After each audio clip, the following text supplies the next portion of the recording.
के बारे में वो भी जानते हैं। कुछ यहाँ हासिल नहीं होने वाला है, इसीलिए कन्नी काट करके किनारे से निकल गए और कन्नौज हमेशा इतिहास बनाने का काम किया है। इस बार कन्नौज की जनता न केवल जिताने जा रही है बल्कि ऐतिहासिक वोटों से बीजेपी को हराने जा रही है। जिन लोगों ने बातें झूठी की हों, वादे झूठे किए हों, अब जनता उनसे सच्चे सवाल पूछ रही है। किसान की आय दोगुनी क्यों नहीं हुई?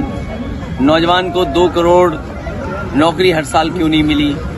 महंगाई क्यों इतनी बढ़ गई? डीजल पेट्रोल क्यों महंगा हो गया? डॉलर क्यों ऊपर जाता जा रहा है? विकसित भारत का सपना दिखाने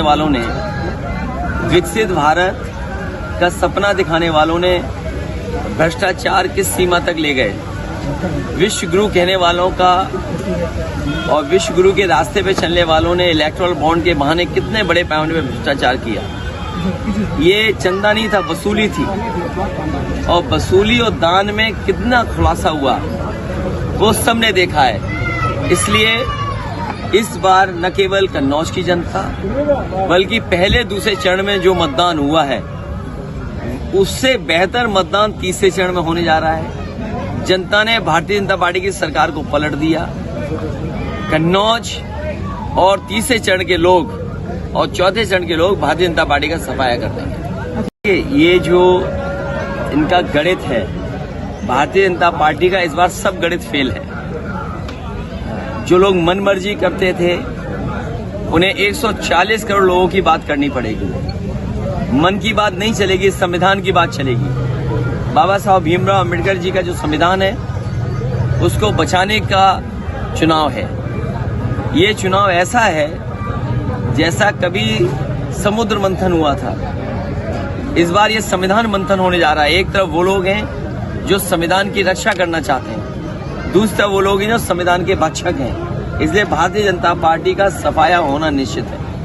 सोनम वांगचू और उनके तमाम साथी सहयोगी बहुत दिनों से संघर्ष कर रहे हैं और जो घटनाएं चीन की सीमा पर भारत की भूमि पर हो रही हैं उसके बारे में जनता को और सरकार को इशारा कर रहे हैं, जागरूक कर रहे हैं। लेकिन कमाल की सरकार है जो सो रही है। सरकार को अपने भारत की सीमा की सुरक्षा को लेकर के कोई चिंता नहीं है, और अगर चिंता होती तो क्या रिजांगला का मेमोरियल तोड़ दिया जाता?